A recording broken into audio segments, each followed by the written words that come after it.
I'm Scott Hayes, co-owner of Grass-Fed Cattle Company. Here's a story I like to share. I've shared it many times before. Uh, I never intended to become a farmer. It was not my first career choice. Even though my family has farming roots, we actually go back right here in this county over 150 years. But it wasn't until I took a job in college in a kitchen that I really started to make the connections of the importance of good, real food, how to prepare that food, how it impacts our health and well being. And eventually, that's what led me back to becoming a farmer and joining the family farm and eventually starting my own businesses here. One of my goals as co-owner of Grass-Fed Cattle Company is to help each and every customer become a little more confident with their cooking skills and in the kitchen, because when you can do that, that's what transforms cooking, preparing meals from a chore into something that literally feeds us. It's easy, it's fun, it's time to spend with your family and friends. I want it to become something that just becomes second nature to everybody and really enjoyable. Any good chef will tell you it's often it's the details that matter most. It's not the kitchen gadgets, it's not the recipe, it's getting in those reps. Those details can really matter a lot. So some recipes can look deceptively simple, and in fact, they are simple. But it's uh, it's having the right intuition, knowing what to do in certain circumstances, just using all of your senses as you're cooking. And that's how you get the results that'll leave your friends and family thinking that you're some kind of magician in the kitchen. I even heard a famous chef once say that he was asked, "What's the hardest thing to get perfect?" And he replied, "Frying an egg." Now, that seems so simple, but again, it's those details that matter most. That doesn't mean that anyone can't have great results in the kitchen. It just means we need to be putting in those reps, and that matters way more than any recipe you'll follow or any kitchen gadget you can purchase. We share a lot of recipes here at Grass-Fed Cattle Company. You can find those in our blog and sometimes on our social media. But when I'm personally sharing with you something I do in my kitchen, one of my recipes, you'll find they're kind of lacking in detail. They're not very specific, and that's intentional. There's that saying about teaching a person to fish versus giving them a fish. I'm trying to do some of both. So I want to leave whatever I share with you open enough for you to explore, to adapt to your own context, conditions, preferences, and really fit it into your own style. And if you don't have a style yet, that's something you can start on today. So again, it's hard to overstate this, that it's not the recipe that matters, it's fitting it into your context. That means ingredients, tools, the season, uh, the likes and dislikes of you or your family, uh, and also time. So I realize a lot of you might have busy professional lives.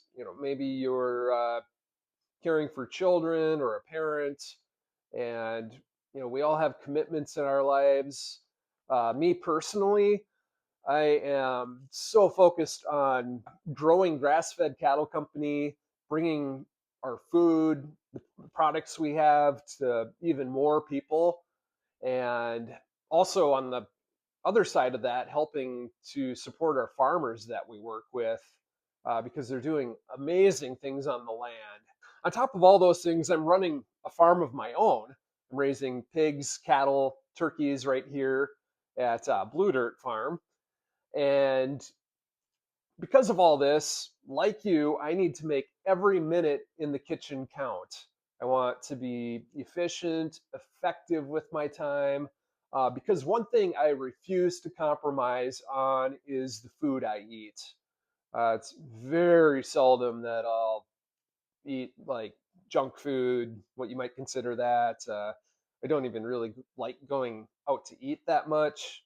So I'm constantly preparing my own food. So I need to get the most out of that time. And that's what I want for you as well. Again, changing it from a chore to something that's fun, quick, easy, enjoyable, and most of all, nourishing and fuels us for whatever life demands of us.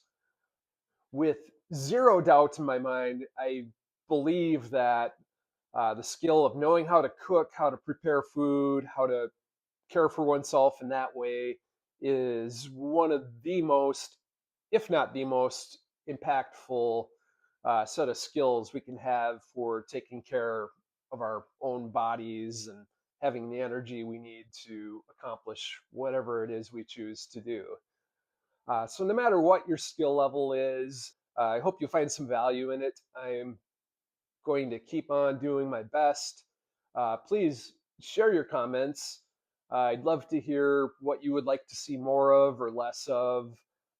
If you're on social media and ever feel like sharing a recipe, please tag Grass Fed Cattle Company and reach out too if you have any questions. So, thanks for watching this. Remember to choose Grass Fed Cattle Company for the best pasture raised products in Minnesota and Western Wisconsin. That is our passion. That's what we bring to you. And now, here is my take on short ribs.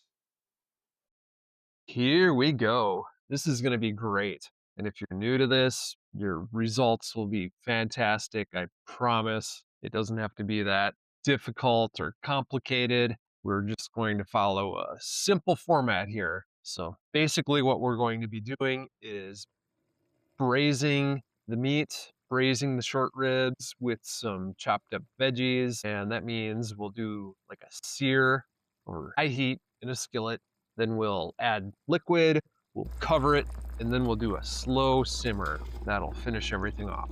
To get started, you're going to want to decide how much to cook. And that, of course, depends on how many people you're feeding. Also, how big your cookware is. I decided to do about 4 pounds of short ribs. You can get a couple packages if the packs are smaller. So the first thing I did is after my short ribs were thawed, and that takes anywhere from a day to 2 days in the fridge, I gave them a generous coating of salt and I just let them sit on a plate while I prepped the rest of the ingredients. And for my recipe, my cooking experience here, and yours will vary, I decided to go with something heavy in ginger because I had some of that on hand and I absolutely love the flavor pairing of ginger with beef, both these incredibly bold flavors and just yummy and delicious. They hold up well together.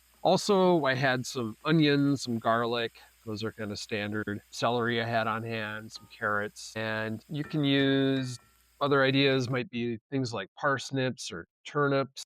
Those are good things to keep on hand in the winter because they keep for months in your fridge. If you want some heat, you can add some spicy peppers or chilies to that. But really, it's just whatever you have around, whatever flavors you think would pair well with your beef. Look at what some tried and true flavor combinations are. Oftentimes, there's a lot of wisdom in those pairings from different regions of the world and ethnicities. So get creative. Again, my mix was onion, garlic, carrot, celery, and of course that ginger. Now, to do this, you don't have to peel these vegetables. Just give them a good scrubbing because they're all going to get strained out of the mix later. Now, if you do add something that you want to keep in the mix, then get it to some state where you would like to serve it. Keep in mind, a lot of these veggies are going to get very soft. And what I'm going for here is just to put all those flavors into the liquid, and then I'm just going to strain that out and get rid of whatever's left. So I did that. First step with the meat is you'll want to heat up your skillet.